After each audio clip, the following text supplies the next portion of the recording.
Module 11, Part 2, Strategizing and Prospecting. So for strategizing, sometimes people wonder what they can do for an internship. And take a look at your notes from the internship prep course. Definitely several things that we talk about throughout the course. Many students will meet with me either in person or over the phone. About 2/3 of students in the majors will meet with me during their time at CSU to do some internship strategizing, and that'll be at least one meeting. Many students will meet with me several times throughout 1 or 2 semesters to really kind of whittle down what it is they want to do. The Warner College of Natural Resources Career Office has some different types of information about career options for the different majors that are available in the Warner College, and that can be helpful for some students. It's important to remember that you can do your internship anywhere in the world at any time. And that internship does not have to start and end in a CSU semester or summer session. So that is structured that way to give students maximum flexibility about the types of organizations, the types of locations, and really the types of positions that they do for their internship. If you would like to go abroad, you must register with the CSU Education Abroad Office and participate in an orientation with them. And this sometimes is done in person, or it's done over the phone or online. It's important to point out that students may not be able to intern in countries that the U.S. State Department has deemed unsafe for Americans to travel. Now, as far as where to start the search process, I'm going to list some items here, and typically the best internships are found with the first ones I mentioned, and so on and so forth. So typically the best internships are found by students using their existing network. So get the word out through social media, email, etc. to friends, family, coworkers, classmates, professors, things like that. Let them know that you're looking, but the more specific you can be, the better, because that will help people remember if they know somebody who does something that you're looking for, or works for an organization that you would like to work for, or lives in a geographic location where you would like to live. So it's best if you have specific job titles, or at least job duties, specific organizations or types of organizations you want to work for, and if you have specific geographic preferences, that's important too. The second best is to use the internet. And pretty much every single student these days is using the internet a lot in the internship process. So LinkedIn is a wonderful tool to not only look up CSU alumni, whether those are alumni just from the university, alumni from the Warner College of Natural Resources, maybe alumni from the major you're in, and find out who they work for. You may not find somebody who works for the exact organization you want to work for, but maybe they're in the same industry, or they're in the same place geographically, and they might know somebody. So using LinkedIn not only to network, but also lots of jobs are posted on LinkedIn. As every month goes by, LinkedIn is becoming a much better resource for finding actual job announcements related to all sorts of career fields. Joining a professional organization is also a great resource, or at least using their website. Most professional organizations will have a job listing service on their website. Now, in some cases, if you're not a member, you can only see a handful of jobs. And then they say if you want to see more jobs, you got to join. But in other cases, they'll show you, hundreds, if not thousands of jobs. And then, of course, both the Warner College of Natural Resources and CSU Career Center websites, specifically the Handshake tool for CSU, are important places to look. You should shoot to get 5 internship offers. Not everybody will get that many, but definitely you want a minimum of 2 in case the first offer you get doesn't come through. So for example, every year we'll have a student or 2 that gets offered a position, they accept the position, and then maybe a few days or a few weeks later, the employer contacts them and says, oh, sorry, the funding didn't come through for that position, so we are rescinding the offer.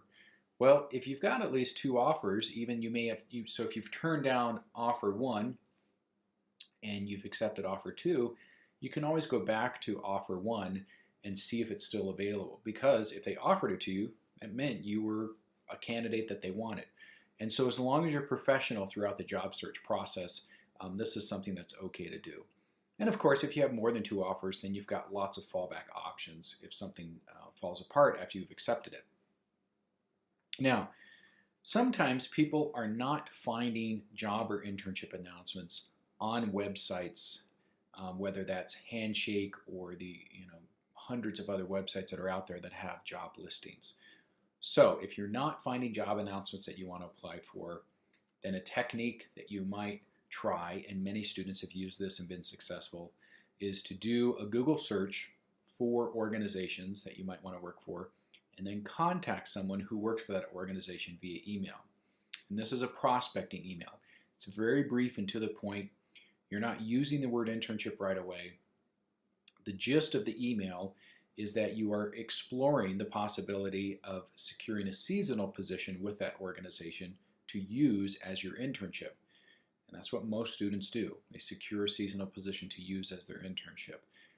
You're not sending a resume at this point, and ideally you're trying to send this email to an actual person. So for example, the email address might be bob@xyztours.com, not the organization's generic email, which is typically something like info@xyztours.com. So here's an example of text that you might use in a prospecting email. So feel free to use this if you would like, change what you need to in here, but this is really short. So I am currently a senior at Colorado State University majoring in natural resource tourism. Of course, you can put whatever major you want there. And I've completed most of my coursework. One remaining requirement for my degree is a $400 internship with a tourism company. Of course, you can put whatever you want there. I'm interested in exploring the possibility of a seasonal position starting in, give them a month and a year, that I might use as my internship. If you'd like more information about our internship program, please visit our website at blah or contact my internship coordinator blah. Thank you for your time. I look forward to hearing from you. Now, in this message, there's a couple things you might want to change, and that could be, possibility of a seasonal position. Now, if you're okay with a paid or unpaid position, you might want to say that, the possibility of a paid or unpaid seasonal position. If it has to be paid, then I would put the word paid in here so they know that's what you're looking for. After sending this type of message out to several employers, there are several possible steps that might happen. So, you might send this out to 5, 10, 15, maybe even 20 or 25 in organizations.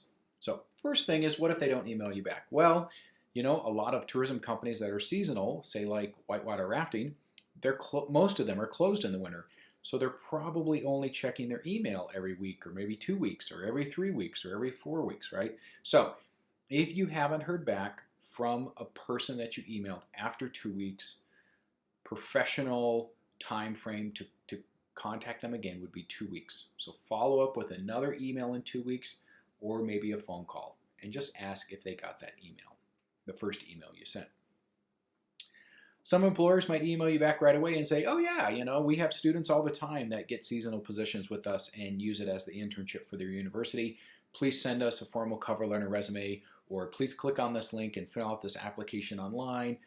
In the application, there's a box down at the bottom that says more information, and type in that box you'd like to, explore using this to satisfy your internship requirement.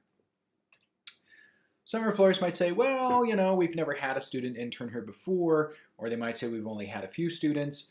And then they might say, can you tell us a little bit more information about the type of internship you desire, or what sorts of requirements does your university have for the internship? They're like, well, we might be able to do this, we might not. So they're not quite sure. Now, as you do this process, if you receive multiple offers, it's important, if you need to, tell employers that you'll get back to them if you need to ask for more time. So whether maybe 2 or 4 weeks. And this happens quite frequently when students are using this method. And of course, it can happen using other methods as well.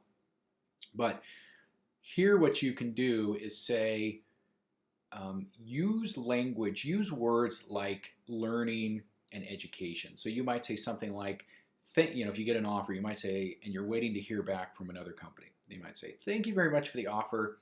I am genuinely interested.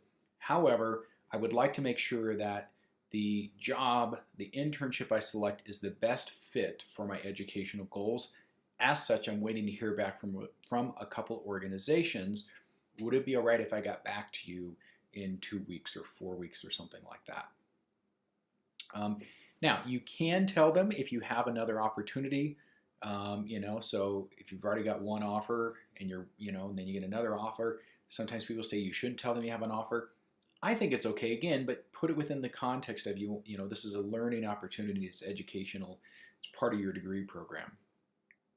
And then, as you start to hear back from other employers, you always want to make sure you're in contact with other places that have given you offers, especially, of course, if you accept another offer, then you want to go back to the other one and then decline the offer. Now, this method works well if it's, say, in the spring, in February or March, and the job doesn't start until May or June. Okay, so then if you turn them down, or if you need more time to turn them down or accept the offer, they've got plenty of time. They've still got a couple months before the summer begins. However, if this is the middle of May and the position starts June 1st, yeah, that's a much tighter time frame, and you're probably not going to have the ability to ask for more time. It is important to point out that if you get an offer and you turn it down, so if you don't end up interning with the organization, other students might have the opportunity. So this happens every year. A student is looking for a job, looking for an internship, they get an offer, they turn it down. And then the employer says, gosh, we've never heard of your program before, but we were really impressed by your curriculum and your background. Could you share our job with your internship coordinator at CSU in the hopes that maybe we can find another student? And this has happened several times over the years where student A gets offered a position, they turn it down, and then the employer says, hey, can you share information with your internship coordinator at CSU? I get the information. The next day, another student comes in my office, they're looking for something, and I say, here's this employer. The student contacts them, they interview, and then they get the job. Or maybe nobody gets the job that year, but ever since then, that employer now knows that we exist, and they've been sending us job announcements. So part of the thing to keep in mind here through this job search process, when you're looking for an internship, is that you are representing Colorado State University. So I'd like to spend a little bit of time talking about what I call the internship continuum. And so with all the internships I've coordinated, this is kind of the way it breaks down in terms of what types of positions students get from year to year that they end up using as their internship. A very small percentage, maybe 5 to 10%, get a job. And this is what I would consider or define as a paid seasonal or permanent position with an organization with maybe only one or a couple major job duties. It's not very multifaceted, but some people, this is what they do. And then the bulk of students do what I call a quote-unquote internship. And so this would be a paid, most of the time it's paid, could be an unpaid seasonal position where they negotiate some extra job duties or learning opportunities with the employer. And then in a given year, maybe a quarter, maybe a third of students will do what I call a formal internship. And so typically this means the word internship is in the job title. This is a paid or it could be an unpaid seasonal position where the employer has put together ahead of time several structured learning and working opportunities. So typically these types of internships, you spend 2 weeks in different departments. The first week you learn it, the second week you do it, and then you move to the next department. First week you learn it, second week you do it, etc., etc. So what this means then, if you're in this green or blue zone for your job, then you're going to have to negotiate some additional learning opportunities. And so the internship really is what you make it. And so let's talk in the next lecture, we'll cover what you can do and how you might negotiate it. So this ends Module 11, Part 2.